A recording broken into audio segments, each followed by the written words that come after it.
Movie Wars.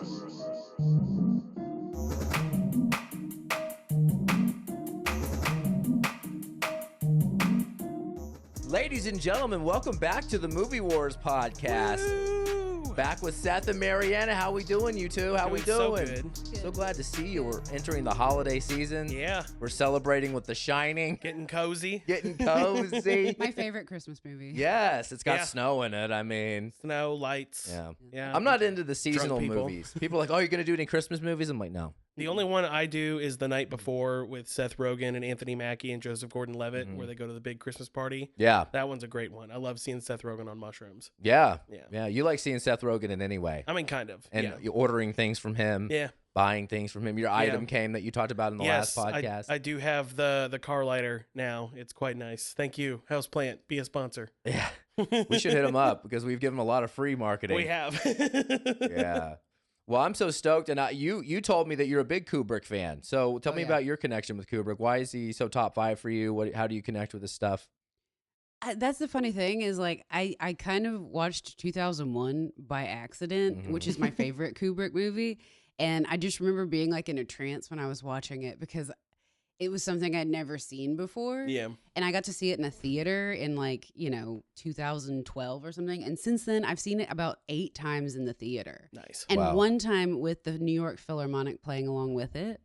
So I guess it's just like I had this big appreciation for just how he does things. Yeah. Very nice. I still haven't seen that one. Yeah. It's on my list, but I got a friend that I have to watch it with. Like we've made a pact. So Yeah. It's brilliant. yeah. It's brilliant. My first introduction to The Shining was actually through 30 Seconds to Mars music video for The Kill, where they basically like did a version of The Shining along with it. Jared Leto's like yelling at another version of himself. It's a good time. Wow. Yeah. Wow. You didn't know this was a thing? No. Oh yeah, it's a beautiful music I video. dropped off of music videos a long time ago. I mean, this was 2006. The last popular music video I remember like enjoying was the Thriller. You Yeah, old Thriller. man. Yeah, I'm an old man. No, I think it was Beck, Loser. That's the last popular music video I remember supporting in any way. Carson Daly. There you go. Well, I'm stoked to do The Shining. This is a top 10 movie for me. Okay. And also, I think the one thing I enjoy more than the movie itself is the beef between Stephen King and Stanley Kubrick. I did an old podcast, an hour-long podcast detailing every element of this. It can go back to refer to. I'll do a watered-down version here. But, The Shining was autobiographical for Stephen King in a lot of ways. Jack Torrance in the book is this alcoholic struggling. He's a rageaholic in the book. Yeah. And he's actually, in some ways, even though he has these ailments, he goes a long way to demonstrate Jack Torrance as a sympathetic figure, someone who's who might be on a path to redemption, which is totally different than Jack Nicholson's portrayal. But because this is so autobiographical, Stephen King took it very personally what Kubrick did to the source material. And I agree with Stanley Kubrick. Listen, I read the book again for the podcast, and I read it 2 times before. The bones are very interesting. Yeah. The very interesting bones. But Stephen King he likes to telegraph a lot of things, and he has a lot of inconsistent character writing. Danny in the book is he's one of the worst written characters ever. Okay. Like you can tell Stephen King's forcing a lot of things because like in one sentence, like you're supposed to believe Danny is this like super smart kid. Yeah. In the book. And he's like, what are those things called when you have bad dreams at night? And Halloran's like, you mean nightmares? But then in another scene, Danny knows what epilepsy is, and he's able to describe epilepsy. But he doesn't. He's a kid. He doesn't know what the word nightmare is. And so there's just all, and it's for the sake of cheesy dialogue. Yeah. And so and the book is a lot different. The bones are very similar. But the book was released in 1977. The first 2 books that King had written were Salem's Lot and Carrie, and those really caught a lot of popularity on screen. Those were slow. Yeah. The Shining was the first book that was instantly popular for King. Okay. And so that's when he became Stephen King, the author of The Shining, and he got a lot of popularity. We meet him at cocktail parties where he would drink everything because he had drinking a lot during this time. Doing a lot of blow. Yeah, a lot of blow, a Yeah. lot of pills, and he says a lot of NyQuil. Yeah. Apparently. I didn't know. Maybe that was the nightcap. Doesn't he say that he doesn't remember writing Cujo? That's right. Yeah. Thank you. This ad brought to you by NyQuil. Yes. And cocaine. And cocaine. But and so when Kubrick cast Nicholson, he was like, what? It was because, we had One Flew Over the Cuckoo's Nest already. And it gave this, but even before the film came out, I was like, I guess we're just going to start crazy. Yeah. Because in the book, he relates so much to Torrance as the sympathetic figure who has a humanity. And he feel like he took the soul out of it in a lot of ways with that. And also, and this was very common back in the day, authors would get bigger payouts when they sold their rights by getting the first right to write the screenplay. Yeah. Peter Benchley with Jaws did this, and Spielberg was nicer about it, but he kindly rejected it, where Stanley Kubrick didn't just kindly reject it. He threw it away, and he was interviewed about who he was writing the film with, and he said, we're writing it with Diane Johnson, and he used the term a real American author. After throwing away. So from moment one, it was just fuck you. Yeah, so much about this movie was, I think Stanley Kubrick was trying to, and he did this to a lot of people, to Scatman Carruthers, to Shelley Duvall, to Stephen King, was he wanted to be the most intelligent. Yeah. He wanted to be the smartest person in every situation. And so many of these people that he subjected to, a lot of this stuff was based on his own personal struggles, but he wanted King to know that he was smarter than he was. And so there are all these little things, and then what happened was after the movie comes out and it comes, it was slow, but The Shining, eventually the film would become an iconic film, and then all of a sudden people were referring to it as Stanley Kubrick's The Shining, and so it's no longer Stephen King's Hallmark, and a lot of the problem is that a lot of the Hallmark imagery that what do you associate with The Shining? The elevator, the blood, the twins, the carpet, the carpet. Yeah. So many of these things were Kubrick. Create the maze. The maze. It's funny because eventually King would go on in '97 to help make a straight for TV one. This was his redemption. He was going to make a true to the material 4.5 hours on TV. Jeez. In the book there are hedge maze animals. There's not a maze. There are hedge maze animals, and they come to life and they try to attack people in the book. He put it in the show with television budget CGI. Kubrick knew from the get-go, he's like, this would never look good. No. Never. And so they did the maze. And honestly, I don't think it's even that cool of an idea for a book. Yeah. Like, that just sounds lame. Yeah. Oh, it's so lame. It's one of the lamest parts of the book.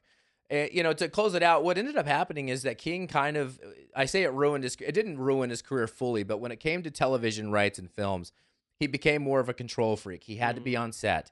He wanted to be always making sure that people were staying true to his material. Yeah. And so what ends up happening is that Stephen King cheese that happens gets put into these shows. It cheapens his own work. And it's all because of this standoff that he had with Kubrick, over The Shining. And so I do think it ended up impacting him negatively because he cheapened his own work for basically the rest of his career. He wasn't involved in the remake, which I think is why it's pretty good. Yeah. But how involved was he with the TV version?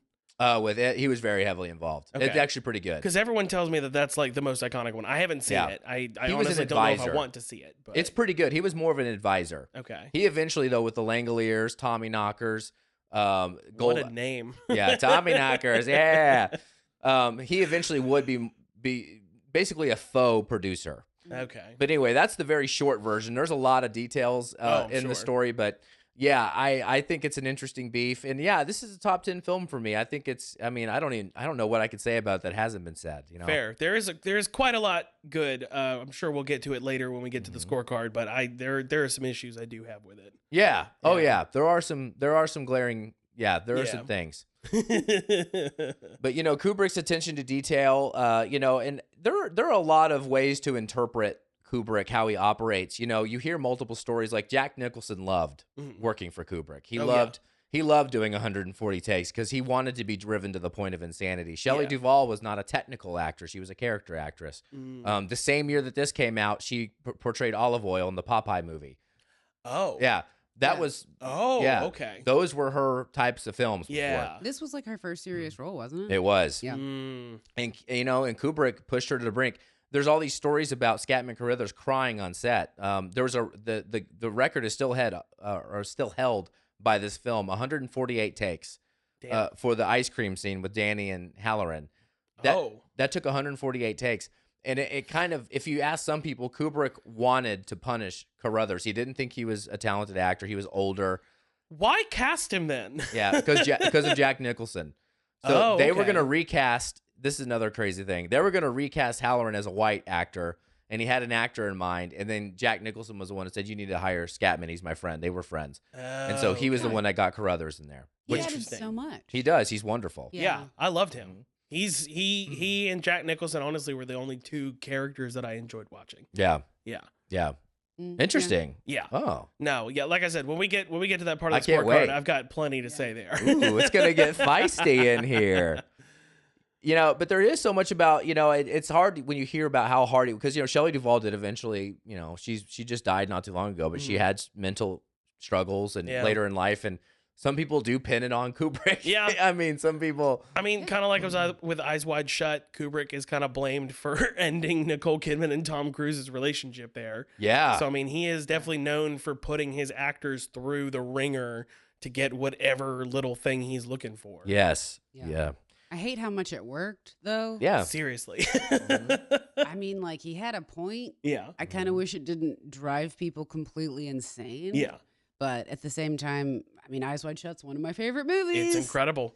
And I mean, like, even Tom Cruise and Nicole Kidman still talk very positively about that experience in that movie. yeah. Well, I think that actually shows you like how good of a relationship they actually had. Yeah. Because, you know, how could you be in that good of terms if you hated the other person? Exactly. But that movie is just incredible. It doesn't get any of the credit it deserves, though, because Seriously. people get so weird when it comes to nudity on screen. Yeah.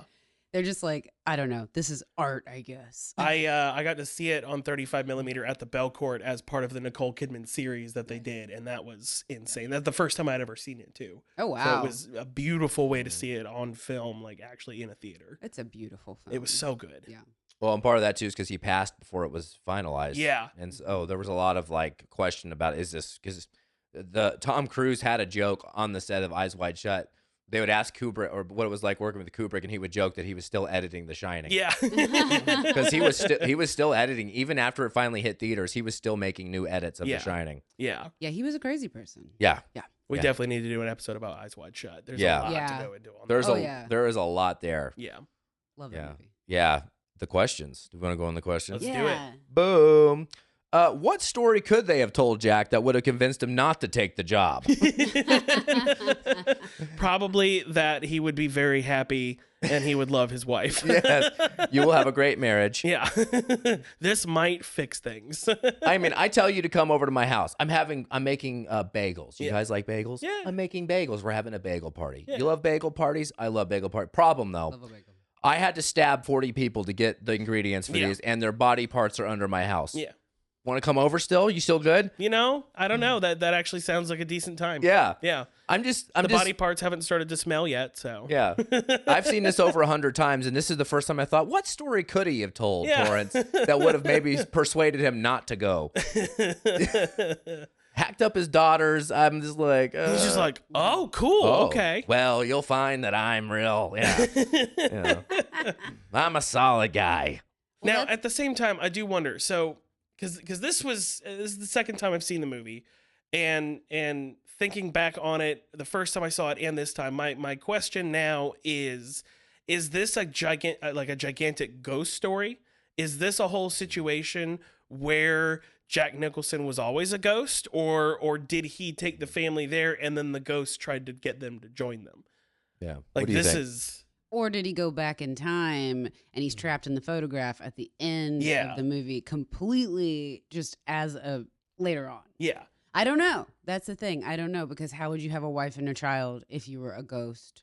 That's the part I don't understand. But that's also, these are the things that make it like a great, I mean, it is a horror movie, but it's Yeah. like, it's almost science fiction too. because Exactly. None of the details add up. And that's like, specifically the part that I like the most is that it's like, is he even real? Yeah. Yeah. Is the main character alive? Yeah. Is this really happening? Yeah. Yeah.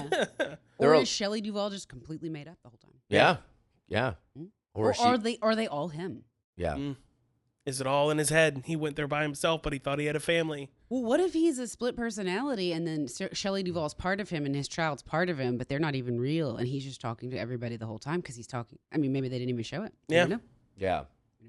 There are a ton of interpretations in the book. It's very clear from the very beginning that it's mystical, that it's ghosts, that it's Kubrick and Diane Johnson they wanted ambiguity. Okay. And so up until a certain point, this movie is filmed chronologically, which is weird. I always thought that was so rare, and I think it still is rare. But we have covered so many movies, like Fury Road is done chronologically. Well, so here's what I have noticed. A lot of movies will tend to go location-based. So if they have a scene at the beginning, the middle, and the end of the movie in one location, they will film all of those over that 2-3 weeks because they're in the same location. They don't have to leave and come back. Yeah. So that's a lot of times why things aren't shot chronologically, is just based on where they are. When you have a movie like Fury Road, where 90% of it takes place in the desert, and then you have a movie like The Shining, where 90% of it takes place in or around this hotel, it's easier to kind of go in order because you're in the location the whole time. Yeah. Drive was another one that was done chronologically. It's all in LA, I guess. Yeah. But anyway, Diane Johnson and Stanley Kubrick, they wanted it to be like, is this psychological? Is this cabin fever? Are these hallucinations, or is it a ghost story? But there is one scene that forced them to confess that, yes, there is a ghostly element. And that was the one where Grady unlocks the door. Yeah. Because that's the one time where there's an actual interaction. And that is something they kind of had to fess up to, as they were. And I still think they do a great job with the ambiguity. But that one scene does kind of force the issue that there is a supernatural element involved. Yeah. But, as to whether, I think the most common agreement, and I'm not saying this is what I think or anything like that, but that Torrance was absorbed into the hotel, and that's how they were able to put him in the photo. Like, he was absorbed into it. Yeah. Well, that's where my idea of, like, clearly this is a ghost story, and, like, I wonder if Scatman Crothers' character was, like, in on the whole thing. He knows that every single caretaker has died every year and continues to join these photos. Like, it almost, but then he, like, connected with the kid, and that's where he was like, maybe I shouldn't, like, let them just die. Yeah. So that's watching it again, that's where all of those kind of came for me, where I was like, I feel like this is almost like the ghosts are hunting people, or like a sacrifice to the ghosts, so that in the summer this place can stay open. Yeah, and there's definitely this idea too that there's possible reincarnation too. Yeah. That Nicholson's a reincarnation of a caretaker, and that he's drawn back to the hotel to fulfill its purpose. Yeah. And also you have to look at, like, another big side of this is who shines and who doesn't. Like, a lot of people don't think Torrance shines, that Jack can shine, but a lot of people think he actually does, and that drinking curtails it. And the reason the hotel wanted to get him drunk is so that he could lose his ability to shine. That makes sense. Yeah. And so there's that philosophy too that's out there. It's interesting. Like you said, you can go down the rabbit hole. What if it's just a gigantic withdrawal story, and it's basically saying, no, you should keep drinking? Yeah. If you don't want to kill your family, keep up the drinking. In the book, it's worse, man. He actually, like, not only does he, like, break Danny's arm, but he beats the shit out of a student. He's a professor. Oh. And this whole thing is a getaway. Some, like, his friend that used to be an old drinking buddy, I guess they go through AA together, and he's a stakeholder in the Overlook, and he sends him away to write a play to help him get back in the good graces of academia so he can come back and be a professor again. So it's a whole play, it's a whole thing. It is interesting to me that Kubrick kind of de-violenced this story. Yeah. Because it's like, that's the one thing I keep noticing about whenever I hear about Stephen King novels, for the most part. I know there's some exceptions, but, like, he's always very hyper-violent with the stories that he writes. Yeah. And it seems like filmmakers are constantly having to tone his shit down. Yeah. It has so many things. Yeah. In fact, I was really concerned. I don't know if you know this, but before, who directed it? I'm trying to remember the name of the director. Which one? Of the remakes, the It remakes. Oh, I don't remember the guy's name. Well, before, who the first person, and he got deep into it, was Cary Fukunaga. Oh, okay. Yeah. That could have been really cool. Yeah, except he wanted to do everything. Kid orgy and all. And they started meeting the parents of the child actors. Yeah. And they started asking questions about it, and that's when they decided they weren't going to go with him. Andy Muschietti. Yeah, that's right. But and it is insane. Like, it's crazy to watch that movie and think that's a quarter. Yeah, that's an eighth. Yeah, there is some stuff. There is some very visual. Like, I won't get into it here, but yeah, you're right. Yeah, and not just de-violence, but de-cheese. Like, you gotta get. It's like a plug-in for Pro Tools. You gotta get the de-cheesing going on. And then he telekinesis. Like, I'm surprised Cujo didn't have telekinesis. It's like when he runs out of ideas, it's like, let's get some telepathy in Yeah. Yeah, make somebody magic. there. Yeah. I feel like it's easier to write cheesy sounding dialogue because when you're reading it, it doesn't register as cheesy. But then the moment you hear someone speak it is when you're like, oh, that sounds weird. Like I was in a play right after college, and there was one line in the whole script that I kept fighting the writer over because it read grammatically correct, but it was such a mouthful that I would jumble over it every single time when I said it out loud. And I'm like, because no one would actually say this out loud. There's a very different way they would say it. So yeah, I feel like it's easier to write things that kind of sound a little off when you speak them. Mm-hmm. That's why I'm glad there's so minimal like dialogue throughout the movie too. I think that adds to it. And that's the thing I like the most about Kubrick is it's a lot about the visuals. Yeah. And it's just a lot about just putting you in the moment and just drawing you in. That's my favorite part about movies in general. Yeah. Same. All of his movies are hypnotic. Yeah. Good word. You get, especially 2001. I know it wasn't, but you just... Well, but also he made everything go in slow motion, which is something that they ruined in the 2010 that they made afterwards, where they made the actor walk in slow motion, which looks horrible. Wait, the 2010? 2010 is the sequel to 2001. It's not made by Stanley Kubrick. Then it's not the sequel. But it was but 2001 was written with Arthur C. Clarke. Okay. And then Arthur C. Clarke wrote 3 more books, 2010, I think 2100. I can't remember the last one. Okay. And then but the thing is like they're all great books.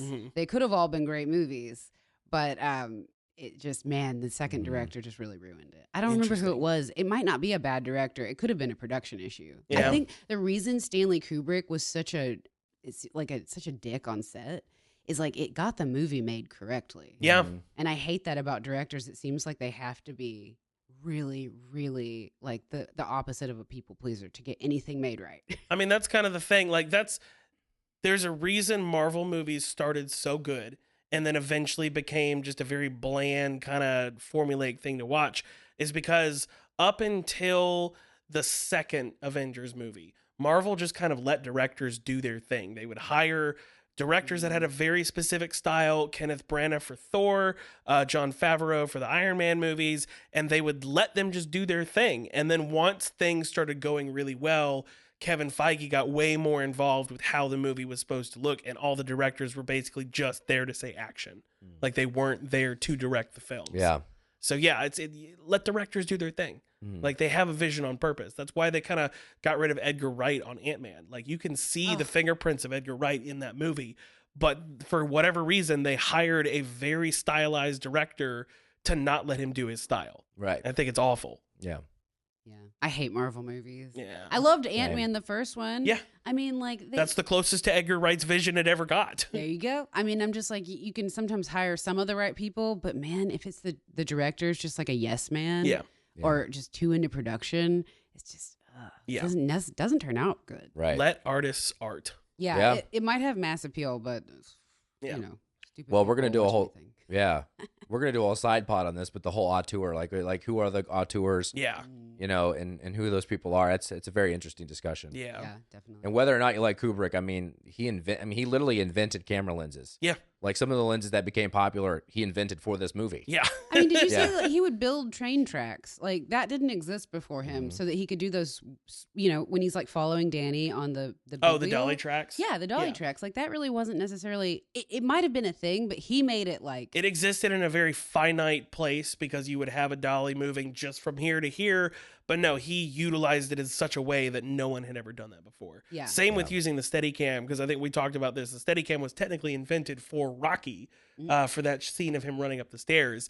And then it just exploded in popularity once people realized what you could do, a lot because of what Stanley Kubrick did with Shining. Yeah. He did so much with so little. Like, and then, I'm sorry, I'm jumping in again. I love it. But like in 2001, I mean, you know, they're like, well, we used, you know, the most cutting edge technology we had at the time. Yeah. We used double stick tape. That was it. Yeah. They were like, we built to make that pen float. They like built a frame, like a picture frame, and then stuck the pen to it, and then went like this. Yeah. And then they like built all the models, and I'm like, this is why I hate when people over like use technology to fix things. Yeah. Because I'm like, you could just do it with the stuff and use a prop stylist that knows what they're doing, and this would look so much better. Oh yeah, I mean it's like that scene in Inception where they're in the hotel bar and it kind of all goes a little off kilter. If they had just animated all the glasses moving and all the water moving, yeah, that would have looked like shit. But the fact that he was like, no, we're gonna build this set 10 feet up on a lever that's going to lean it over, and everyone's just gonna act like it's normal. This is what's gonna make it look good. Doing it actually in camera. Yeah, that fight scene where Joseph Gordon-Levitt's like keeps turning over and keeps turning over. I was like, they really did that. It's awesome. 100%. They went back to that whole Danny Kaye scene of him dancing on the walls or I guess Fred Astaire. That's what it was. Dancing on the walls and the ceiling. They went back to that technology to make that work. And it worked great. Yeah. Yeah, I love how he's like, let's just flip the 18-wheeler, and then that's better than like making it in a computer. You know what they say? You know what they say? You always regret not working out, but you never regret working out. Yeah, that's how I feel about CGI, because that anytime you used whatever was the most like pertinent, like innovative visual technology of the time, effects, CGI, you like even Terminator, which I worship that film, but every time it gets to the claymation, I'm like, ugh. It's just, but when you go practical and do it like that if you do it well, it's timeless. Exactly. The elevator scene. Yeah. That's 3,500 gallons of what was called Kensington Gore. Yeah. And that's the good stuff. Yeah. It was so good. It wasn't water. Like blood. Yeah. It wasn't dye. It wasn't water. And they literally pumped it out. And that was the only scene in the movie that took 2 takes. They got that in 2 takes. They couldn't get Dick Halloran talking to a boy over ice cream in less than 100 takes. But we're going to do 3,500 gallons of Kensington Gore. It's like, just give us 2 of that one. Yeah. That's probably all they had. That's probably all they could afford. Because that stuff's expensive. Oh, yeah. I mean, there's so many times I've seen directors be like, we had to get that in 1 take. Not that we wanted to. We knew we had to. Like when in Inception, when the building explodes, they literally set up 20 cameras. Yep. Because they were like, we got 1 chance at this. We've got to take everything. And they did it practically, and it looked amazing. And Nolan does not like multicam. No. And so for him to do that's wild. Yeah. Yeah. Is it just me, or does Jack Torrance not lift a finger to help clean this bitch? From your mouth to God's ears. Seriously. As a wife.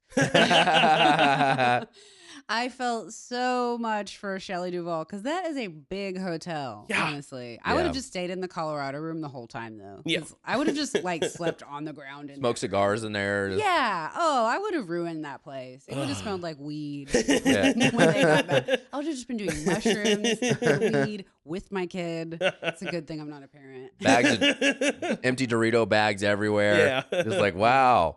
All the Calumet baking powders just like all over the ground. Yeah. I'm just baking in the kitchen. Yeah, he ain't doing shit. And it's really interesting, because there's kind of an argument over what Shelley Duvall, what Wendy represents as a feminine force in this. Because in the book, Wendy's a very strong character. And also he does a lot. Like it's spoiler alert. There's this boiler in the book, and that's how the whole book ends, is the boiler explodes. And Halloran actually saves them in the book. Totally different. But sorry if you were going to read it. It came out in 1977. If you weren't going to read it by now, don't blame me for spoiling it. But but he did it. He had to empty the boiler 4 times a day. Like Torrance, and he had to like clean wasp nests off the roof. Like he's working nonstop in the book.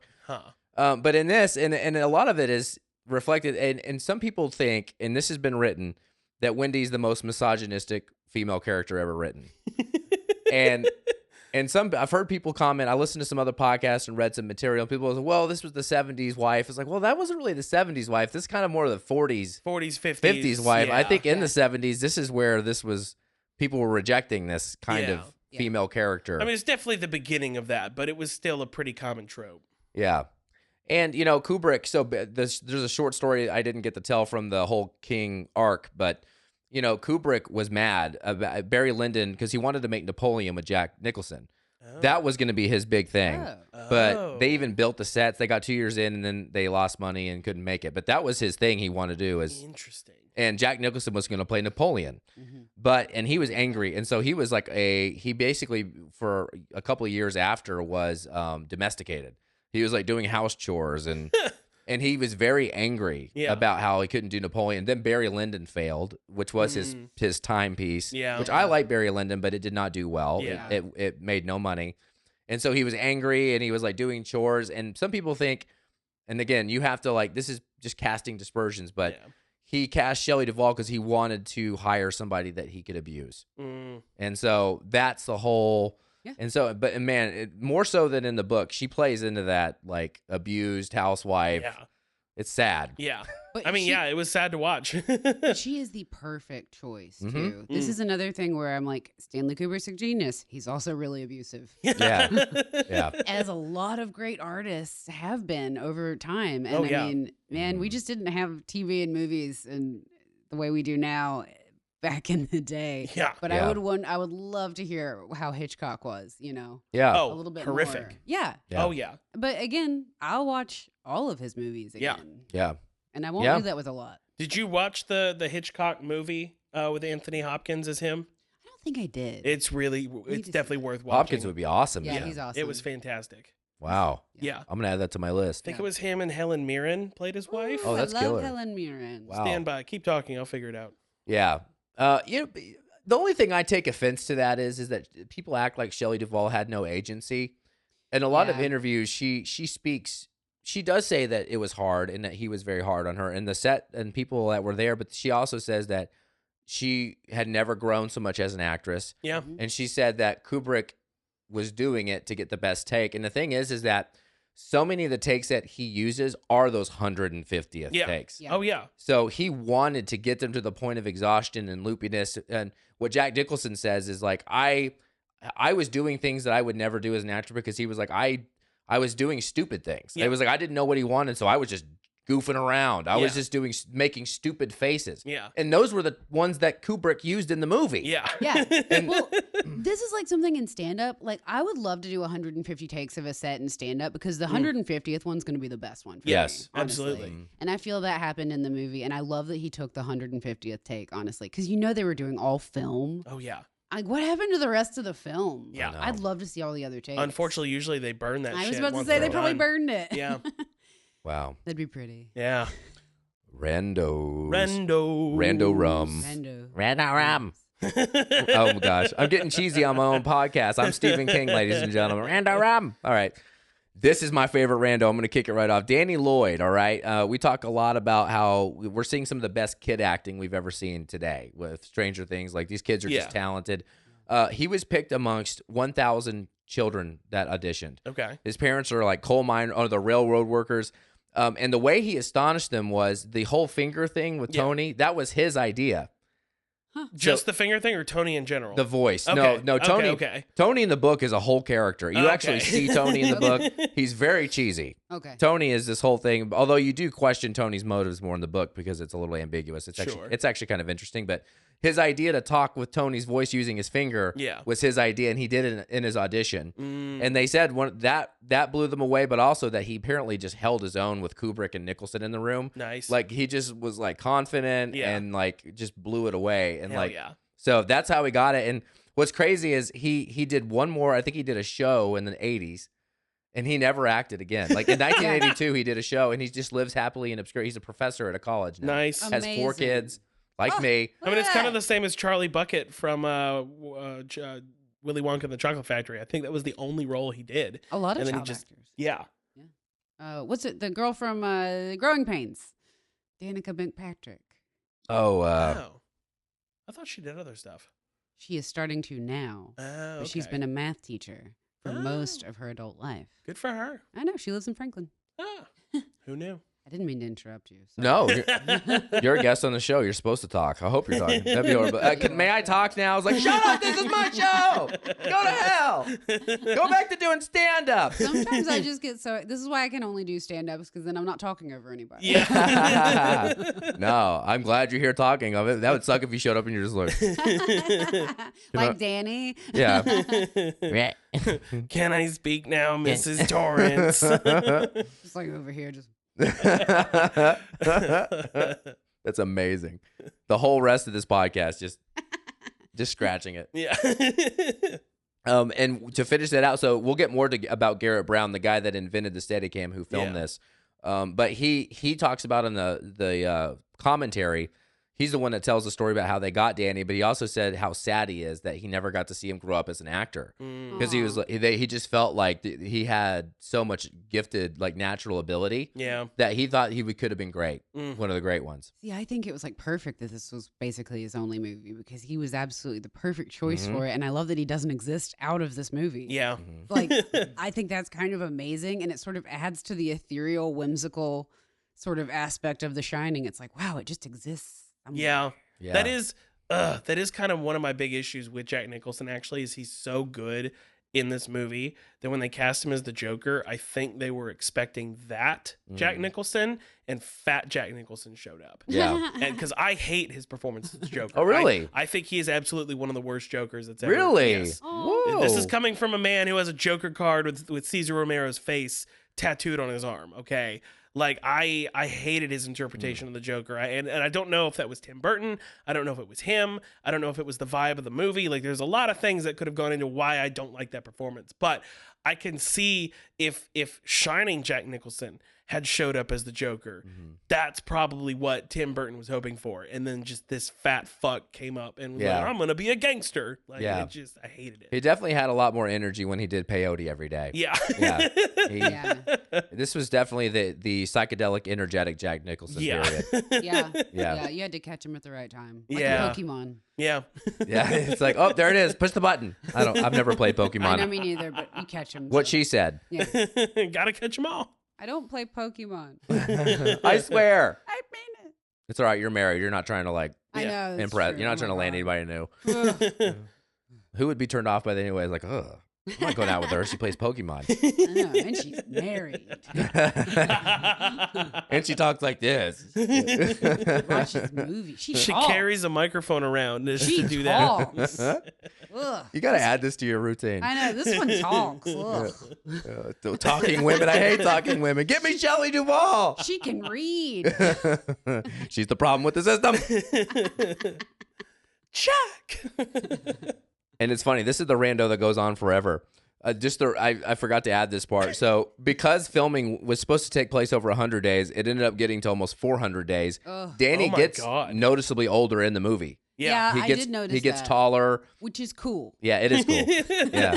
Yeah. That is one hell of a shooting schedule. Yeah, well, that's Kubrick. Yeah. And it's because of how he films. He tests everything. So like lighting. And here's another thing about some people read into him as this abusive authoritarian guy, but there is this other side of him. He asks everybody for their opinion. Like he would ask Jack Nicholson his opinion on the lighting. And then they would film.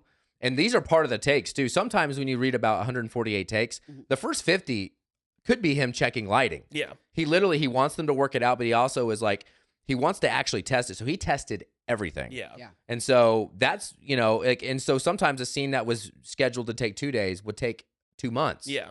And he had no control. I can't imagine doing that with film.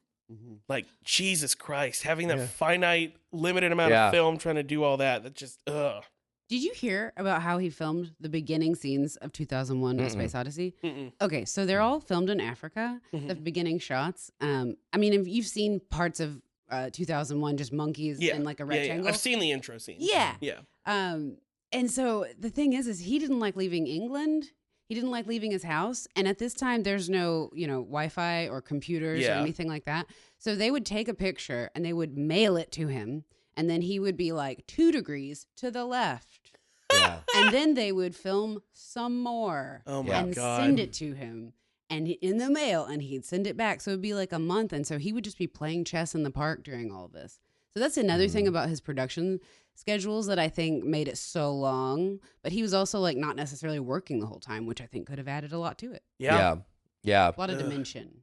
Yeah. And I think he did work the whole time on The Shining, but that's because he had been trapped in. He was in Oregon. Yeah. He was like, I want to go back to London as soon as possible. Yeah. Or not London. He also England. didn't fly. Yeah. He was afraid of flying the last 30 years of his life. Oh. I get that. In the 70s and 80s. Yeah. Yeah. But you could smoke then on a plane. It's true. Yeah. And punch people, not get filmed. That's all I want. I want to be able to punch people and not be put on Twitter. Yeah. Fuck you, TikTok. We already talked about this, but the reason Scatman Carruthers got on was because Jack Nicholson persuaded. But Nicholson got Scatman Carruthers on. But it was a horrible experience for him. In fact, he would weep on set during things, and he would be like, and he would walk up and say, I don't know what he wants anymore. And he would just, but apparently that's what would eventually get Kubrick to stop. Yeah. Was when Scatman would cry. You know?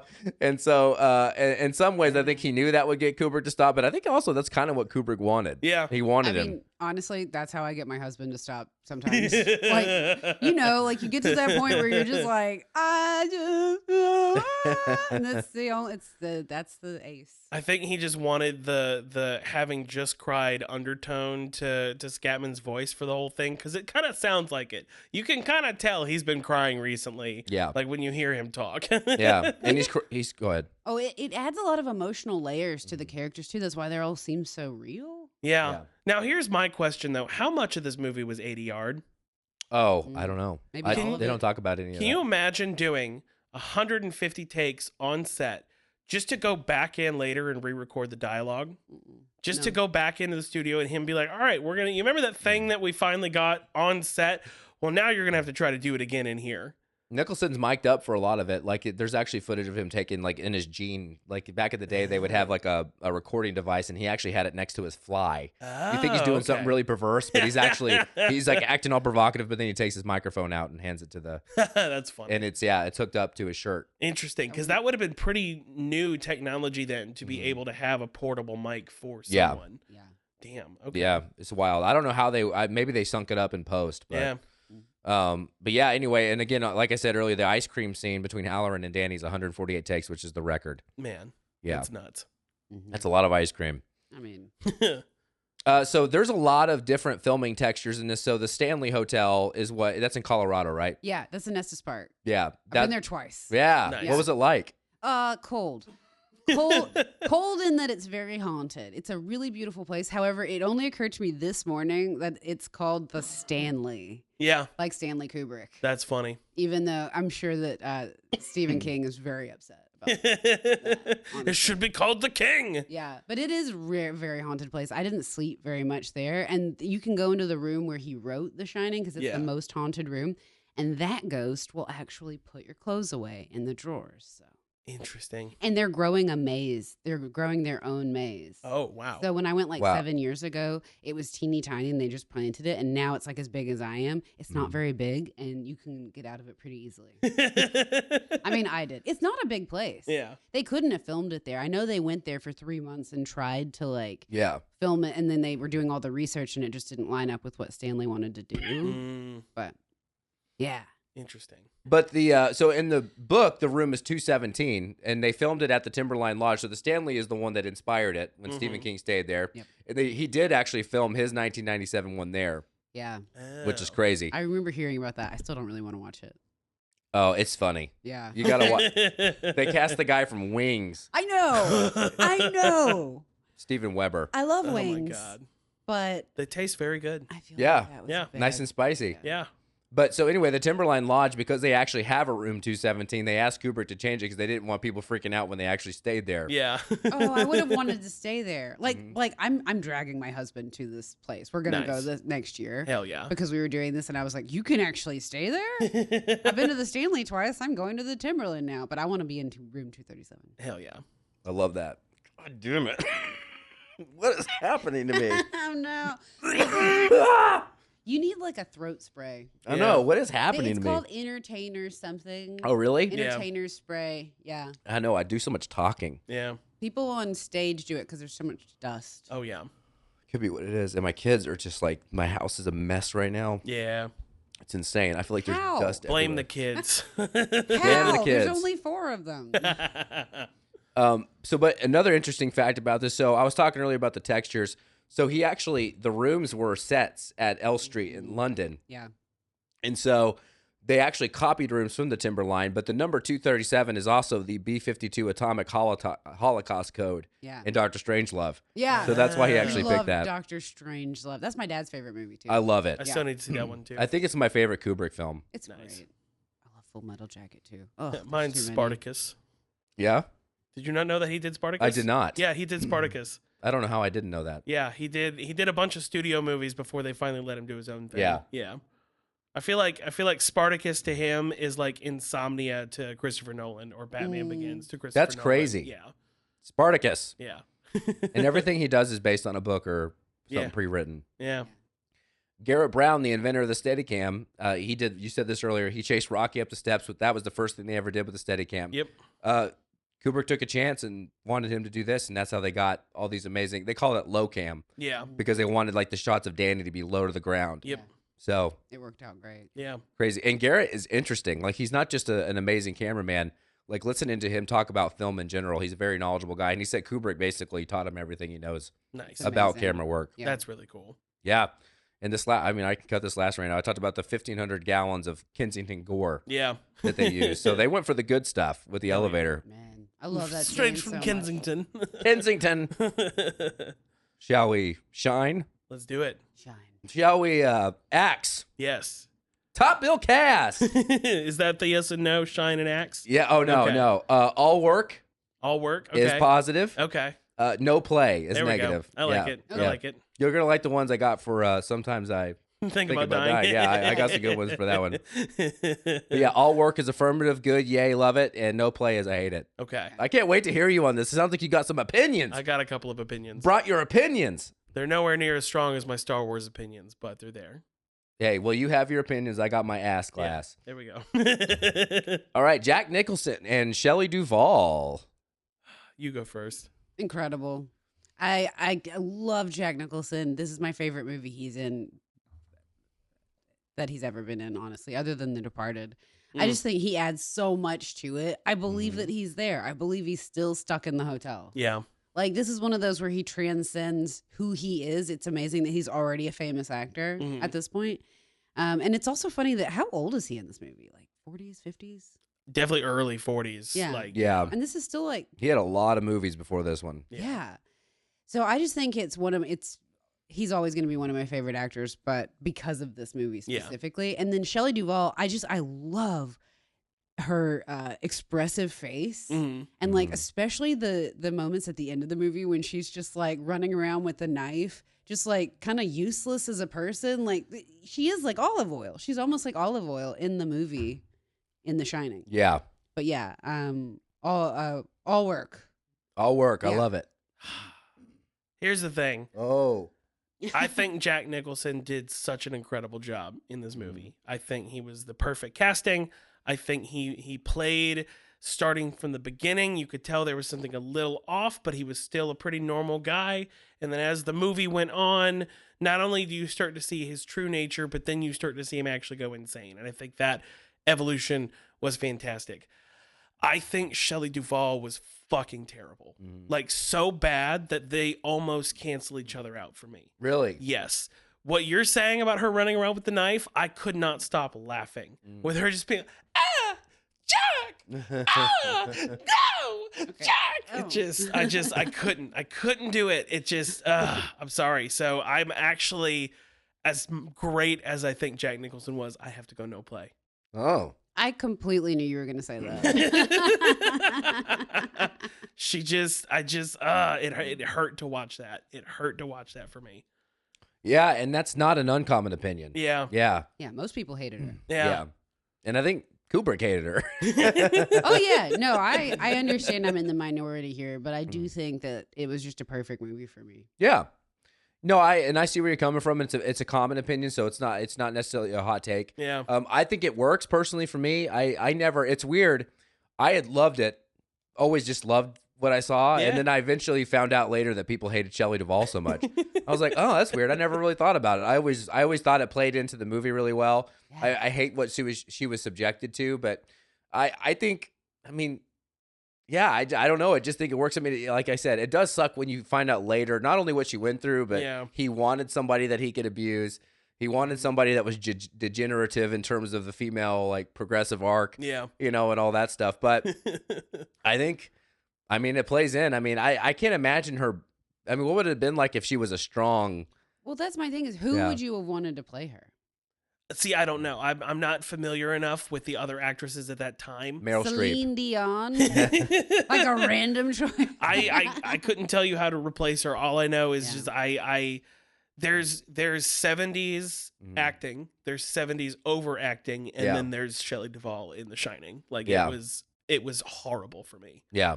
Hey, Like, I get it. That first scene where she's like holding the cigarette, though, That was the best acting she did for the whole movie. that's my favorite scene that she does. Yeah. And I don't know how she holds the space really well for me. In that moment, yeah. if she was that in touch with the emotions that she was trying to portray for the rest of the movie, if she was that in touch as she was in that first scene, I think she could have done a great job. But the fact that that's the only redeeming quality for me, it hurts. Which is kind of like just slowly flubbing over the abuse Yeah. to the doctor. I mean, it eventually didn't even get there was that was so powerful, and then you just watch the rest of it where I feel like she's not even trying anymore sometimes, which is sad because I know she was probably doing everything she could to give Kubrick what he wanted by then, but I don't think it worked for me. Yeah, I get it, man. Yeah. I get it. All right, 1-0 so far. It's all work, all work. All right, supporting cast, and I'll name a few of them. Danny Lloyd as Danny, Scatman Carruthers as Halloran, Barry Nelson as Ullman, Philip Stone as Grady, who is awesome. Yeah. Joe Turkel as Lloyd, and then Ann Jackson as the doctor, who's just pretending like abuse didn't happen. Yeah. Yeah. That's so 70s. Isn't she the mom in Freaks and Geeks? I think so. Yeah. Yeah. Because You go first. Yeah. I like the cast. Yeah. I don't have a whole lot to say about most of them except for Danny. I think he's great. Yeah. I mean, again, I like that he just kind of exists in this movie as a child forever. Yeah. He's just like a little ghost kid that exists only in this movie. His facial expressions are my favorite. Yeah. He was He's absorbed so into the good. hotel in real life. Yeah, Yeah. that's what it feels like, honestly. But I just feel like I like the fact that it just kind of feels like you were actually at a hotel. Like nobody actually stood out. You know how like all actors today are gorgeous? Yeah. I like I that hate they that. all look regular. Yeah. Yeah. It's not There's that they're something. I mean, like Jack Nicholson is obviously, if you saw him in person, you'd be like, wow, that's Jack Nicholson. Yeah. Okay, he's hot. But like but you know, in the movie you're just like, oh, he looks, you know, he's the right character for this. Yeah. But like everybody else, I'm just kind of like it's not even that they're not terribly good looking. It's just that they're not so good looking. They take you out of like what you're doing. Yeah. You're like watching a movie. They don't you know? stand out for those pretty reasons. Yeah. They look like actual real people. That's what I like the way that Stanley Kubrick casts things because I feel Yes. like he doesn't let like the looks of the actors get in the way of the story. I mean, even with Eyes Wide Shut, as gorgeous as Nicole Kidman is and was, especially at the time, same with Tom Cruise, he somehow still made them look like normal people. Yeah. Like they actually looked in terms of the classism that was going on in that movie, they looked beneath everybody else. Yeah. So like, no, he does an incredible job. I'm assuming you're going all work. Yeah. I'm going all work on this one as well. Like, yeah, I think all of the supporting cast, he did a great job. I do think as Danny got older, closer to the end of the movie, not as great, but not enough that it would make me hate it or hate his performance. Yeah. Yeah, I think I especially love Grady. Like, yeah, he's so weird and ethereal, but still, like you're saying, very grounded in that he still feels like a real guy, but almost like a dream of a real guy. Yeah. Like they actually cast a ghost. Yeah, literally. They were just interviewing ghosts. So Yeah. like, well, we got one of you. We got a job for one of you. Yeah. Yeah. Philip Stone, who plays Grady, is like my American Psycho guy. You know how like they're always like, is that Ivanka Trump? Yeah. For a while. And actually one time I was like, that is Philip Stone. But most of the time I was like, oh, that's not Philip Stone. Basically, if they were bald and white, I was like, that's Philip Stone. Yeah. But I love Danny. I think until we get to this new era of child acting, I think it's one of the best child on-screen portrayals ever. Agreed. Scatman Carruthers is fantastic. I love Yeah. Barry Nelson as Ullman. You know, you got to be the guy to sell the job where the murders happen in a hotel, and he did a pretty good job. Yeah, I agree. I believed him. And in the book, he is a major character in the book. He eats up a lot of the pages, and everyone hates him. He's a hard ass, and everyone hates working for him. In this, he's just kind of a normal dude. Yeah. And I think he does kind of a talk show host, honestly. Yeah, a little bit. Philip Stone is Grady, which he's been in everything I've ever watched, apparently, if you're bald. Nice. Joe Turkel. And I like Joe Turkel as Lloyd. First of all, I just love this. Those are my favorite scenes in the movie, are the scenes with Lloyd. White man's burden. I just love those scenes. And the reason that he loves, so you know how Scorsese has his like batch of mob guys he always worked with? Well, Kubrick had his batch of like illustrious British guys. Yeah. And Turkel was one of them because he says he compares him to Hal from 2001. He's almost comes off as this very dependable, friendly, like, you know, consistency, but like on the back end of it is this, like he's inviting, like he can be the face of the pain that's going to come later. Yeah. And so I love that because I totally saw that because I watched it this time with that lens. I was like, man, he's devious. Yeah. He's so friendly and kind of like, what does he say? Your money's no good here. Yeah. He's a perfect ghost. Yeah. He's such a good bad guy. How good are these bad ghosts, huh? But yeah, anyway, all work here. Hell yeah. All right, 2-0, all work. Writing. So we got Stephen King with the novel, but then Stanley Kubrick and the true American author Diane Johnson, who Stanley Kubrick used to slap Stephen King in the face with in an interview. What do y'all think of the writing? I definitely don't think it's his best, but it's not bad. Mm. But it as far as the few now again, I've only seen a couple of Kubrick movies, but from what I have seen, this felt the most stale. And I wonder if that has to do with the source material. Like, I know they changed a lot, but I'm sure they kept the spirit of the dialogue from the book. And I just feel like it just wasn't up to snuff for what I would expect from a Kubrick movie. But I am still going all work. I think it was good, just not his best. Yeah. What do you think? I actually don't even feel like with the dialogue, you could mute the movie for me and just play the music. Yeah. And I think I'd know what was going on in every one of his movies. Yeah. I feel like the dialogue is very unimportant and I love that they're so sparse throughout.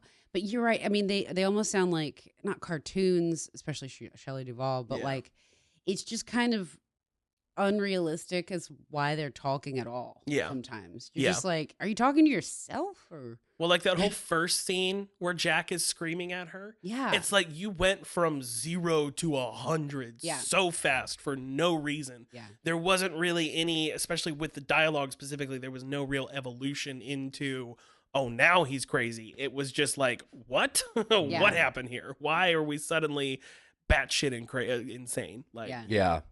But again, not bad enough that I would hate it. Yeah. Yeah.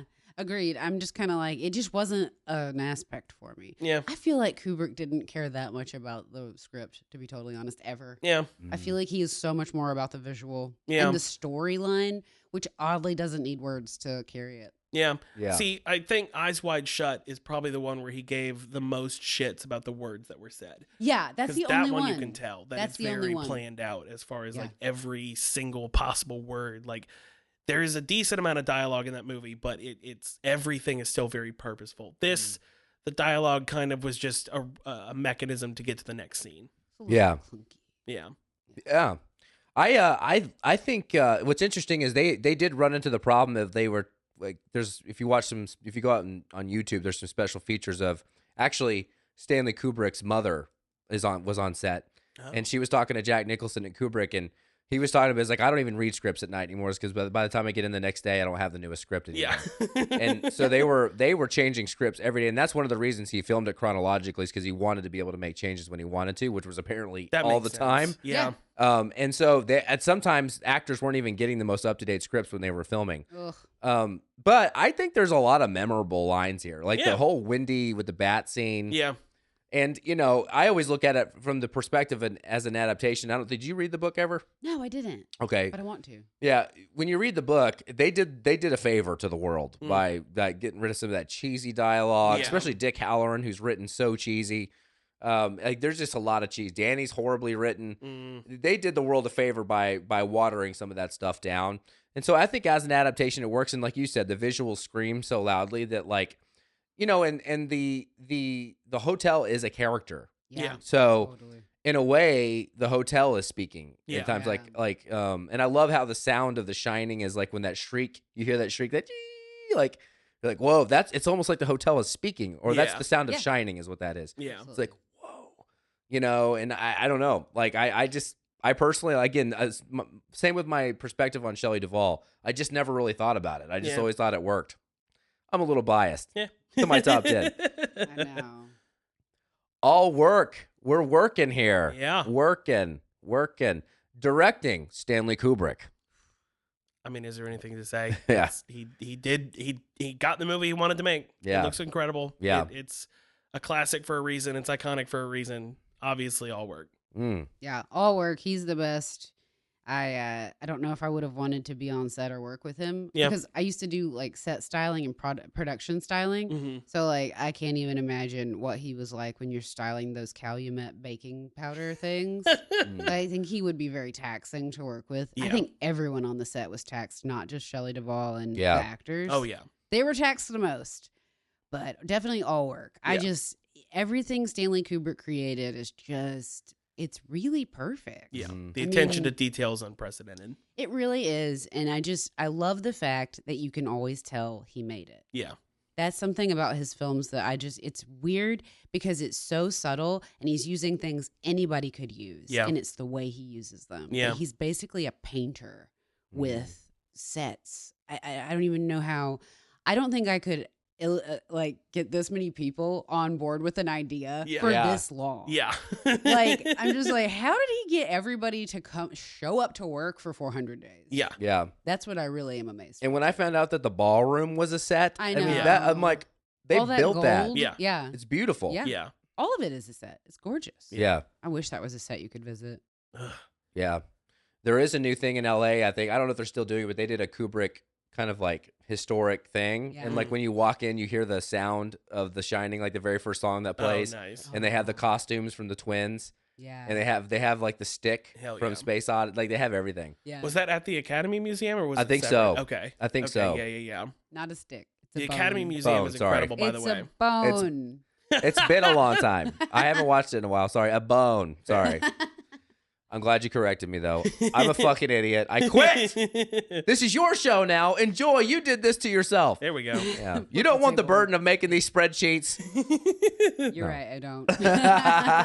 I'm such a nerd with my production sheets. I'm like, you guys want to see it? You're like, sure. Not really. You didn't even send me the spreadsheet this time. I Yeah. don't know. I feel like I've like been tagging you and stuff, though. I'm like, I'm burdening these people. That's not my goal.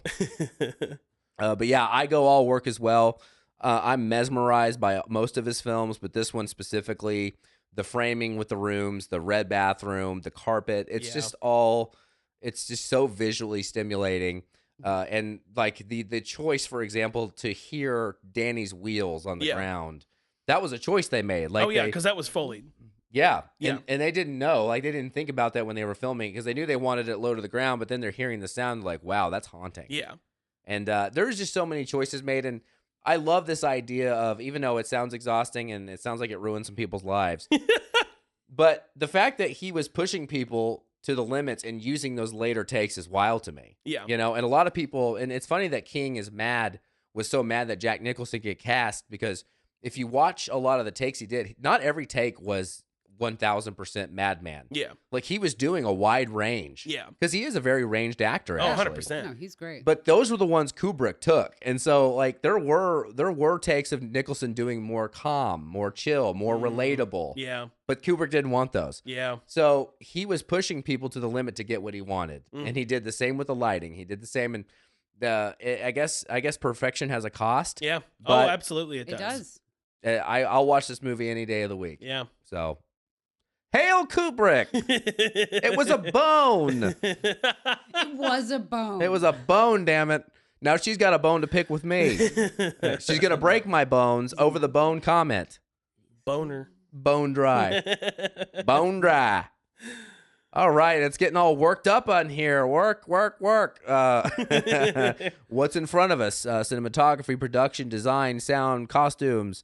The score was done by Wendy Carlos, which is a great little excerpt on the 4K I recommend of her. She shows a bunch of outtakes of music that didn't make it. Oh. She actually sent music to Kubrick from reading the book because they asked her to gauge the music by reading the book. Yeah. It sounds so cheesy and horrible. She read the book and made the cheesiest sounding score ever. It's like Stephen King he permeates the cheese. What if that's the reason why Kubrick ended up picking her was because he's like, you perfectly represented this shitty book through cheesy music. I think you'll be able to do it correctly for my version. Yeah, and then I'm going to destroy your soul. Yeah. Yeah, she's one person that did not get ruined. She was like, I loved working with Stanley Kubrick. Yeah. Cinematography, John Alcott, who is no longer with us, but R.I.P. R.I.P. Amazing. And then then we have how am I forgetting his name? Garrett Brown, inventor of the Steadicam. So those are some notables here. So my only complaint with the cinematography, and we've discussed this, and I'm pretty sure everyone, even Kubrick, probably agrees with me. Those helicopter shots sucked. Yep. They were so. It's like, I get what you were trying to do, but how in the hell were you not able to stabilize these cameras? Because I've seen helicopter shots from that time period, and they're amazing. And Lord of the Rings, I think, kind of like perfected the helicopter shot, those sweeping shots. These were so bad that intro sequence was almost impossible for me to watch because it was just nothing but shaking around. Outside of that, flawless, great, all work 100%, except for that. So 98%. I mean, First Blood, 2 years later, the first Rambo movie would have great helicopter shots. Yeah. I mean, yeah. Just, it sucks. It's the one part, it's the biggest blemish on this film, that those shots just didn't look the way the rest of it did. And it's not enough to be canceled out by the Steadicam work. You think it was? Oh, the Steadicam work completely made up for it. Again, Okay. it's 2% of the shots in the movie that just look like shit. That's not going to make the rest of the movie look bad. So are we working or playing here? Oh, we're working. No, we're 100%. working. Yeah, I said all work. Oh, sorry, I must have missed it because I was looking up the day First Blood came out. Yeah. As a comparison, helicopters. I got the laptop over here. No, cool. You, what do you think? You. I know that Sorry. was so aggressive. I'm so Taylor. sorry. I'm abused. You. This is our 150 take of this. You know what's funny? I didn't actually see a difference in that first shot. I kind of like how it was shot because if you've ever gone to Estes Park, the road going to Estes Park is also very windy in the same exact manner, but it's definitely not as sprawling like in Oregon, which I think is the beginning shots. But I like the fact that he like turns the camera so that the road is like, I don't know how to explain it. But see, again, I agree with you. That's where I'm like, the concept was there. Yeah. But the camera wasn't stabilized. So it was just bouncing while it was doing stuff. So that's me. That's all me. I guess it just didn't bother me at all. Fair. I was having this fight with my husband earlier today. Yes. When I was trying to watch that horrible documentary about The Shining. And, I get the fact that like some of this stuff is like stupid. Yeah. That people make up that they see things in the movie that might not be there. But I also feel like Kubrick is so intentional about everything else that I would be very hard pressed to believe that he wasn't completely okay with the opening shots, because he was so okay with waiting 3 months to get the right thing. So now I'm kind of wondering why he would want it to be not as stable as possible, or if it maybe physically wasn't impossible. My thing is then why didn't he build a tiny set and just like move the camera around or do it some other way? So I'd love to read more about like what he was doing. I have a whole book on how he made 2001: A Space Odyssey. So I don't know if it didn't take me out of it. And I kind of love that sweeping beginning shot just because I love windy roads going to the mountains. And like, even though I know everybody dies at the end, like it looks like a nice vacation for like an introvert. Well, I feel like you were telling me something about those helicopter shots. Yeah. Well, first of all, was that book called It's a Bone? It was a bone. That's the name of the making of A Space Odyssey. It's a bone. It's a bone. But yeah, absolutely. Yeah. So they created they created a rig. So, and actually Kubrick invented it because before he made movies, he was a photographer. That was his thing. And he created a wheelchair so he could sit on the back of the camera, of the Steadicam. So as they're like moving the Steadicam around, he's writing. So he's always over the back of the cameraman the whole time. But he also doesn't fly. So the only shot he wasn't sitting in for and wasn't like on the back of the camera for was the helicopter shot because he doesn't fly. Yeah. But I would assume that he would watch it over and over again. Oh, yeah. So I don't know. Yeah. I mean, again, he's one of those people where I'm just like, I just feel like he had creative control over everything. But see, there's shots later in the movie with the same sweeping thing that are more stabilized than those. So I don't know. For part of me feels like it was one of those where he's like, it does what I want it to do. I can't stabilize it, so it is what it is. And then later it's like, okay, we got a good one, so I'll keep that one in. But I don't know. I've been on enough sets and seen enough anal directors just randomly pick the moment where you're like, this should be better, and they're like, it's good enough. Yeah, same. Been on a lot of sets. Yeah, seen a lot of directors. But my thing is about it is I think he does these little detail things, like when he takes the chair away in that one scene in the background. I think he's trying to mentally throw you off just a little bit. It's throughout possible. the whole movie. Yeah. I like to think it's all intentional, but of course, I get it. There is a schedule at the end of the day. Yeah. People do have to eat, Yeah. Yeah. But I just feel like he is trying to throw you off your foot the whole time. Yeah. So I don't know. Yeah. He's Could an be enigma. anything. And like I said, it Yeah. wasn't big enough to make me hate the rest of the movie. I like the rest of the shots are incredible. So it's like, yeah, it's just for me the one thing that I had to complain about. But yeah, still all work. There's so many artisans that do a good job generating like mystique in post. Totally. Like after they die, and like he's one of the, like Andy Warhol's one of them. Kubrick, like these people that die, like I don't know if I understood that guy. Yeah. He's just a complete enigma. Like they create enough mystique to where you're questioning stuff you're reading about him. Yeah. Like because I didn't have time, but I was gonna read some of the Kubrick. There's some really great biographies, but everyone on Reddit and stuff is like it's hard to nail down what's the definitive one. Yeah. Because it just depends on what rabbit trail you went down with Kubrick. Yeah. To figure out what was true and what wasn't. And it's like some people really bought into the mystique. And some people like would go another way. So it's hard to say what's definitive. Yeah. Yeah. Well, I'm just really glad he didn't have like a TikTok and like we didn't know more about him because that's the other reason why it worked. Yeah. Because I'm like, I don't want to know what he liked to eat. Yeah.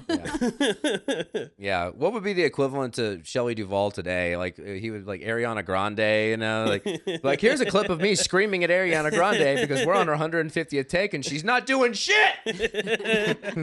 She can't say the one line. LOL. Can you imagine Kubrick saying LOL? No. Yeah. It's This next category, I named it after Apocalypse Now, the horror. Oh yeah. I called it this because one of the biggest arguments about this movie is it a horror movie or not? And the reason it's a big argument because those who think it's horror, some criticize it heavily. Specifically, I have a quote from David Cronenberg here criticizing The Shining. He basically said in his critique, he directed it as if he didn't understand the horror genre or he hated the horror genre. That's what, great take. yeah, that's what Cronenberg said. So God, I love Cronenberg. me too. And I love it. And he has the cred in this area. He does. Yes, he does. But he's a completely different kind of horror director. Totally It's different. true. Body horror is not the same as any other kind of horror. Yeah. And It's not psychological horror. The And Fly and this don't intersect. No.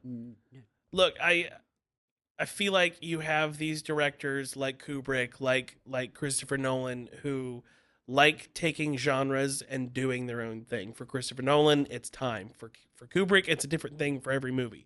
But he puts his own spin on it. He takes these ideas and makes a genre film, but makes it his own.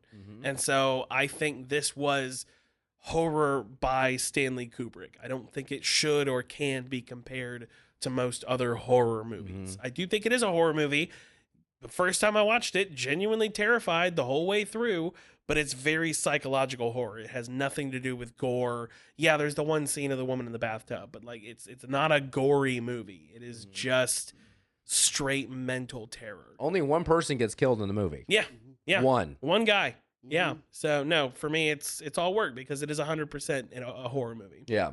Yeah, I don't know how I feel like now, if it was made now, they would call it like a psychological thriller. Yeah.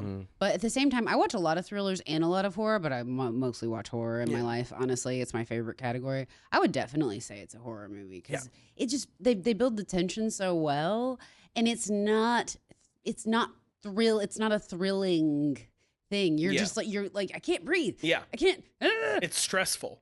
It's so stressful. He's so good at creating stress.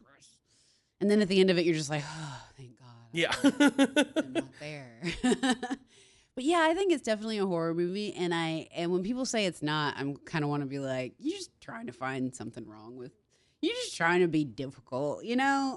Some people they critique too much. Movie fans be difficult. What? I know, that's why I don't normally talk to anybody. I'm like, I locked it. Bye. What's the I'm trying to think of I was thinking I love something you said, and we've talked about this because you are such a horror fan, but I feel like horror has become the most creative genre lately. Yeah. I feel like because you look at it and like you see what's come out in the theaters, and I'm just so disappointed most of the time. There's a handful of movies I want to see now, but most of the ones that interest me are horror. Yeah. We have The Smile, and we have all these really interesting. I just feel like that's where, and they're doing it for low budgets. Yeah. And I just feel like that's where the creative nexus is in film, in a world where we're doing reboots all the time. Yeah. Let me tell you why that's the case, in my opinion. Yeah, but, please. But I've had a lot of people who agree with this. Horror is the one genre that forgives mistakes when you're trying to swing for the fences. If you have a cool concept and you do it 95% perfectly, they will forgive those 5% of mistakes because it's horror, because there are supposed to be more moments in horror where it is a little outside of what you would normally think of from a movie. And because it allows for those mistakes, I feel like more and more filmmakers have been trying to do the crazy thing with horror because it just allows for that. So that's why I think there's so many good ones, is because people are actually trying their best with them. And it's also the only genre you can make for a very low budget and make an amazing movie. Yes. Like my favorite horrors are all low budget. Yep. Honestly, one person, one room. Those are my favorite horrors. Yeah. Well, I mean, don't know how it works. Yeah. No. Yeah. It's like we talked about with Upgrade. He purposefully chose a lower budget because he felt like having too much money would end up ruining the movie because he wanted it to feel low scale but still high concept. Yeah. One of the best horror movies ever was one of the Duplass brothers, Mark Duplass. He made Creep. Oh yeah, I've heard of that one. I haven't seen it. Just him and like a video camera. Yeah. In the woods. It's one of the scariest movies I've ever seen in my life. Nice. Yeah. And now and then there's Creep 2 and then the Creep tapes. And it's just amazing how easy it is. Yeah. Easy. Yeah. With a great concept. Yeah. Because you can create something that's so scary. Yeah. Yeah. Because honestly, it's so easy to get scared too. Honestly, because any time in your life you could just be sitting in your car, and then it can be scary. Right. You know? All of a sudden, somebody just runs up behind your car. Yep. Or a truck just appears and rams your car. Like anything could be scary. Yeah. Yeah. I agree, and I think I love the term genre bending. Yeah. Because I think that applies heavily here, and I think about The Witch. Like Eggers is doing this to me now. Yeah. Like when I first heard he was redoing Nosferatu, I was like, but then I started seeing the trailers. So I was like, all right, I'm in. Yeah. Like that guy has blown my mind because like The Witch is a great movie because like you can watch that whole thing and be like, was that because of ergot? Yeah. Like is that the whole thing was ergot? Maybe. But the whole purpose of horror, like in its most basic form, is to generate discomfort in some way. And I mean, I don't know about if you guys thought about The Shining this way. But one of the most horrific things about it is if the hotel is it shines and it's predatory, it's violating someone who has struggled with abuse, alcoholism, and it's exploiting that person to accomplish because it wants Danny because Danny has more shining than anybody and they want Danny's power. Yeah. They want to absorb Danny in the hotel. They as in the entities that because it's an Indian burial ground and all that. But what's more horrific than an entity knowing that he's easily exploitable? Yeah. Just with a drink. And we don't even know if he really drank. Yeah. You're still like, did he actually drink or did they just does the hotel making him feel like he's drunk? But like that's horrific to me. Yeah. And so that to me is genuinely horrific. So I guess it's in the eye of the beholder, but I don't necessarily agree with Cronenberg. I think just because he didn't do it the way you do it, which I respect Cronenberg. I respect the shit out of him. But just because he didn't do it your way. Yeah. And thank God he didn't do it Stephen King's way. Who's to say horror is the most wide genre out there? And you can also put pockets of horror. That's why we have sci-fi horror with aliens. We have body horror, like you said. We have so many. There's a type of horror for everyone. Yeah. So. And I like them all. Yeah. Yeah. So anyway, I think we nailed that really well. But all work. Yeah. Yeah. All work. Cool. That was I thought that would be an interesting discussion to have. Yeah. Last one. This category is called Can't Touch This. King went on to make his version in 97 with Steven Weber from Wings to play Jack Nicholson's role. Good move. Yeah, might as well have gotten Jerry Seinfeld. Yeah. Yeah. Yeah. That'd be a better pick. Yeah, it would be. Actually, I could see it, but that'd be way better. I mean, he picked a. What is the deal with these ghosts? Yeah, what? Lloyd, what are you doing here? I just feel like he could have pulled like a Robin Williams and been like, "Whoa, Jerry Seinfeld has range." Yeah. Man, Robin Williams would have been wild though. You just said that. Now I want to see him in everything now. It's sad he's dead because he. R.I.P. There's so much stuff he could have done. Seriously. But yeah, it's just wild, and this is King, and this category, and I've had a version of this category. It's kind of like a reboot category, but like did King have justification? Did he need to go and prove himself to remake it, or was this too big? Was it too iconic? I think it was too iconic. I think when you have a director like Kubrick, who even at the time was pretty infamous with some of the movies that he'd put out by then, it's very, also especially when you're doing it direct to TV, it's gonna be cheap no matter what. And you can tell that so much thought was put into literally simply where the camera was placed. There were certain shots that should have been perfectly symmetrical that he's like, move it that way 2 inches, just to make you feel that uneasiness. Yes. Just to make you feel like something's a little off. Or use that specific camera lens. Exactly. Yeah. And that's something that could never be replicated with TV. You don't have that much time to put that much forethought in. Everything with TV shooting is just get coverage. Just make sure we've got a wide, a medium, and a close-up, and then whatever inserts we have to put in of inanimate objects to tell the story. With film, and especially with Kubrick, he was able to put the amount of thought into it to make it such an iconic movie. Yeah. So, are we going no play as far as it shouldn't? Yeah, have like been it's remade? like he shouldn't have done it. Like it's as it stands today. Yeah, like the story, and obviously you guys haven't read it, but I think I've told you enough about the original, the book. I don't need to read it. Yeah, it's not worth it. It's It's one of the worst King novels. I'm sorry, I get raked over the coals for that. I don't know why I'm pointing at the camera. This is about to be another Deftones situation. Yeah, The Shining. Yeah, it's Shining, asshole. It's just Shining, you jerks. But it's one of the worst. It's horrible. Yeah, it's just cheesy. All made-for-TV movies are, except for this old French movie called World on a Wire. It's the only made-for-TV movie that's ever been good in the whole entire history. I heard the made-for-TV Dune was actually really good. Oh, I didn't see that. The only Dune I like is Alejandro Jodorowsky's Dune. I would love to have seen what he was going to do with that. Yeah. Oh no, but God. the documentary is the funniest movie I've ever seen. Oh, I've heard. No, I've heard I won't great watch things. the new Dune. It looks terrible. I watched a little like bit of it. I like the whole cast. I like the look of it. It's just, I think it's for stupid people. I'm sorry. I hate it so much. I'm so sorry. much, yeah. I thought it was so much better than Star Wars. I don't like hate Star Wars. I hate Star Wars too. I hate Star Wars. Good to know we're all on the same page. You also, I thought you did like it. No, I think A New Hope is the worst Star Wars movie. Yes. I think the best one is the eighth one, because I don't even consider it canon. It's part of the fan fiction trilogy is what I call it. The only part of Star Wars I like are the Ewoks, and I know that is a very That's a hot very topic. controversial statement. I hate them all. They're the best. They're the only part that's redeeming, and then Han Solo. Yeah. Yeah. It's fun to watch sometimes, but no, I'm not going to sit here and act like it's good sci-fi. It's B-grade sci-fi with an A-grade budget. Yeah. Yep. That's a perfect description. And Lucas is a disaster. That's a He's whole a other great podcast. idea man and a fantastic producer, and he should never write or direct again. Yes. Yeah. God, I'm so Love you, George. But this is kind of my point, is like, so you can be a creative person and make fun things, but they're not necessarily genius. Yeah. And that's okay. Yeah. But that's how I feel with Stephen King, where I'm like, oh man, he just bit off way more than he could chew. Yeah. And like, he didn't have the I don't know what it was that Kubrick had, but he made all these perfect decisions in production quality and timing and how it was done, the length of things. And, he was just really demanding, which you have to be basically borderline crazy to get all of this accomplished. And then I just don't think that Stanley or Stephen King had like the wherewithal or the outside. I think he was just doing too many drugs. Yeah. Yeah. Honestly.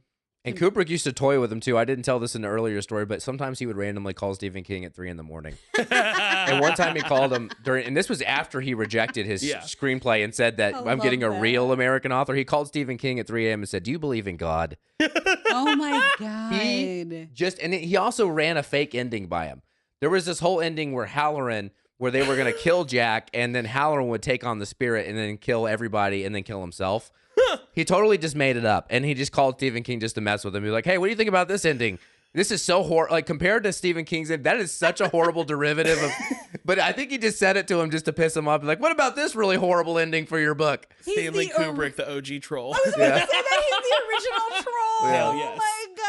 Do you believe in I God? wish we said it at the same time. I was like, original troll, right? Yeah. there. Except Oh my this is God. respectable trolling. To do it Yes. over the phone? Oh, yeah. I love that he was like that because Yeah. that's like how I would be. Honestly, if I was a man, I would Yeah. be just like Steven. I would Stanley Kubrick. Steven Kubrick. Yeah. Stephen Lee Kubrick Hotel. Can you imagine getting a phone call at 3 a.m. and it's Stanley Kubrick going, "Do you have Prince Albert in a can? You better let him out." I love it. That's amazing. I love it. That's my favorite fact. From Yeah, this. yeah, that's fantastic.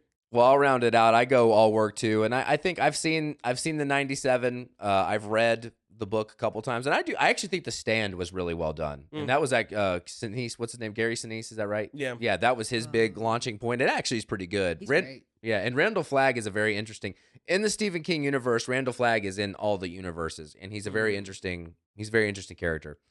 In fact, he's in It somehow. They've worked him in there somehow. Oh. Like that's a fan theory, I think, but Interesting. I don't understand King's anger. Like Benchley wasn't pissed at Spielberg what he did to Jaws, and he was like, I wouldn't have done it this way, but again, he's an author. Yeah. And like the hedge maze animals and all the things that he thought should have been in the movie he put on screen, and it looked horrible. Yeah. Cheap and dumb. And it's funny, in 1980, he's angry at Kubrick for doing things and making choices. And they didn't really even have the technology to do a lot of it. Yeah. And I just don't, like, why dig your heels in? And it really shows how egotistical King is to think, well, he's mad that it's no longer Stephen King's The Shining. It's like, well, you wrote a book that launched it. Like, aren't you proud? Yeah. And don't you have 300 books? Yeah.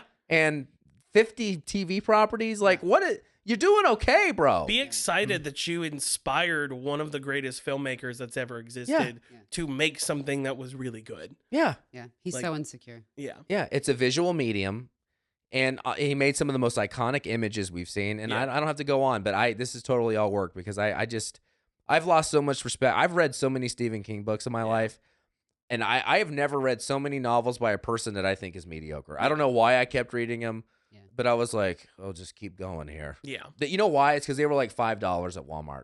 Yeah. Well, Yeah. that's most of my favorite movies I found that way. Yeah. Well, one thing I will say though is I've seen a lot of remakes of Stephen King's stories, like current, like Gerald's Game and things like that. His really simple ones are great, but I feel like he's probably like plagiarizing somebody else. Honestly, Yeah. Probably. He's so insecure. I have struggled to believe that he's actually smart enough to like be.